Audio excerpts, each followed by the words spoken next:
আসসালামু আলাইকুম। বিকেল ৩টা বেজে ৪৬ মিনিট। আজ বুধবার। বাংলাদেশ বেতার কক্সবাজার স্থানীয় খবরে স্বাগত জানাচ্ছি বুলবুল আক্তার চৌধুরী। কক্সবাজারে কৃষি সম্প্রসারণ অধিদপ্তরের উদ্যোগে অনুষ্ঠিত হয়েছে Inception workshop pro act Bangladesh শীর্ষক কর্মশালা।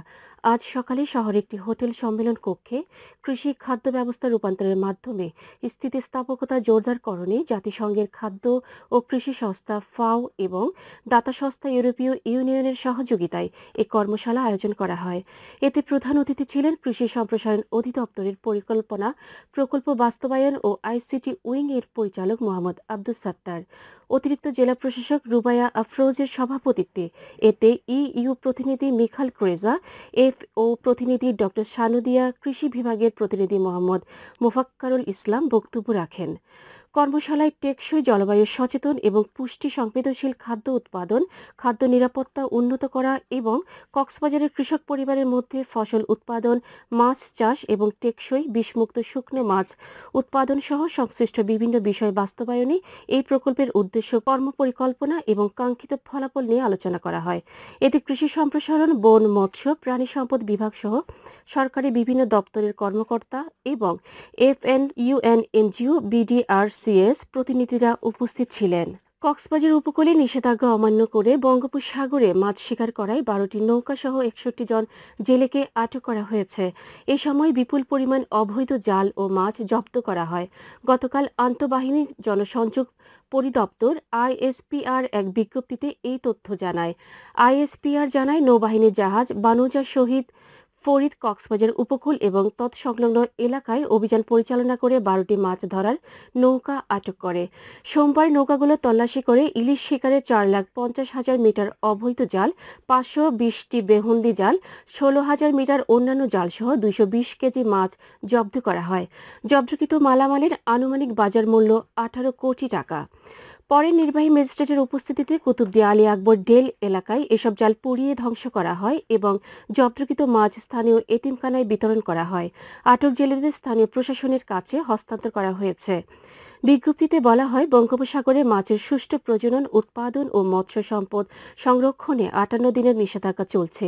এই সময়ে মাছ ধরা বন্ধ রাখতে এবং জাটকা নিধন প্রতিরোধে কাজ করছে বাংলাদেশ নৌবাহিনী।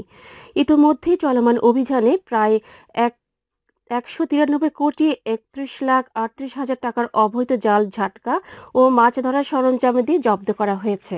উখিয়ার বিভিন্ন রোহিঙ্গা ক্যাম্প পরিদর্শন করেছে ডেনমার্কের ৩ সদস্যের প্রতিনিধি দল। গতকাল ডেনমার্কের দক্ষিণ এশিয়া বিষয়ক ফরেন অ্যাফেয়ার্সের মেম্বার লুন থ্রোপার নেতৃত্বে প্রতিনিধি দলের সদস্যরা বালুখালী রোহিঙ্গা ক্যাম্পের C9 ব্লকে অবস্থিত ইউএনএপি এর অর্থায়নে মুক্তি কক্সবাজার পরিচালিত WFS কেন্দ্র পরিদর্শন করেন। এই সময় প্রতিনিধি দলের সদস্যরা সেন্টারে সেবা নিতে আসা রোহিঙ্গা নারীদের সাথে মতবিনিময় করেন। এর আগে ডেনমার্কের প্রতিনিধি দলের সদস্য বালুখালী ফ্রেন্ডশিপ হাসপাতাল পরিদর্শন করেন এবং হাসপাতালের বিভিন্ন বিভাগ ঘুরে দেখেন। এই সময় শরণার্থী বিষয়ক সংস্থা UNHCR, IOM এর প্রতিনিধি সহ সংশ্লিষ্টরা উপস্থিত ছিলেন। কক্সবাজার সমুদ্র সৈকতে নারী পর্যটকদের সার্বিক নিরাপত্তা ও বিনা অনুমতিতে ছবি তোলা থেকে বিরত রাখতে সংশ্লিষ্টের মাঝে সচেতনতা বাড়ানোর উদ্যোগ নিয়েছে সদর উপজেলা নারী শান্তি ও নিরাপত্তা বিষয়ক স্টিয়ারিং কমিটি। গতকাল শহরে BSDC সম্মেলন কক্ষে অনুষ্ঠিত সভায় এই সিদ্ধান্ত নেওয়া হয়। আগামী ১৭ মে পর্যটকদের মাঝে সচেতনতামূলক বাণী সম্বলিত লিফলেট বিতরণ করা হবে। সদর উপজেলা মাধ্যমিক শিক্ষা কর্মকর্তা মোহাম্মদ ইসমাইলের সভাপতিত্বে সভায় স্টিয়ারিং কমিটির সদস্যরা বক্তব্য রাখেন। এদিকে বাল্যবিবাহ, শিশুশ্রম, যৌন নিপীড়ন, মাদক ও পারিবারিক সহিংসতা রোধে আজ সকালে শহরে কলাতলী উচ্চ বিদ্যালয় ও কলাতলী মাদ্রাসায় জনসচেতনতামূলক সভা করা হয়েছে। মহেশখালীতে উপজেলা মানব পাচার প্রতিরোধ কমিটির সভা অনুষ্ঠিত হয়েছে। Assistance two vulnerable migrants and counter trafficking প্রজেক্টের আওতায় ও বাংলাদেশ জাতীয় মহিলা আইনজীবী সমিতির আয়োজনে আজ দুপুরে উপজেলা পরিষদ মিলনায়তনে অনুষ্ঠিত এই সভায় প্রধান অতিথি ছিলেন উপজেলা সহকারী কমিশনার দীপক ত্রিপুরা।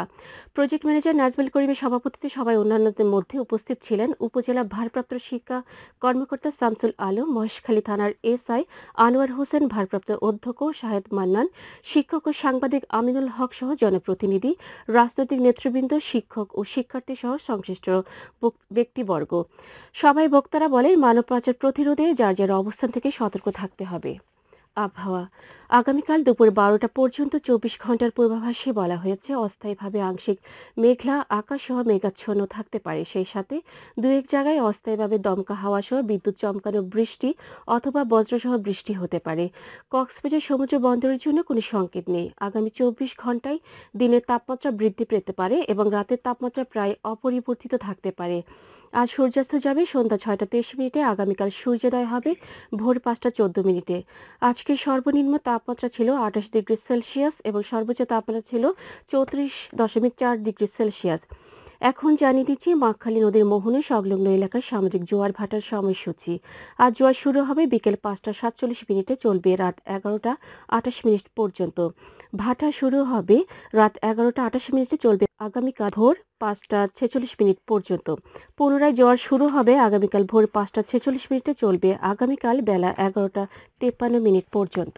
খবর শেষ হলো। আমাদের পরবর্তী খবর প্রচারিত হবে আগামীকাল সকাল ৯টা বেজে ৩০ মিনিটে।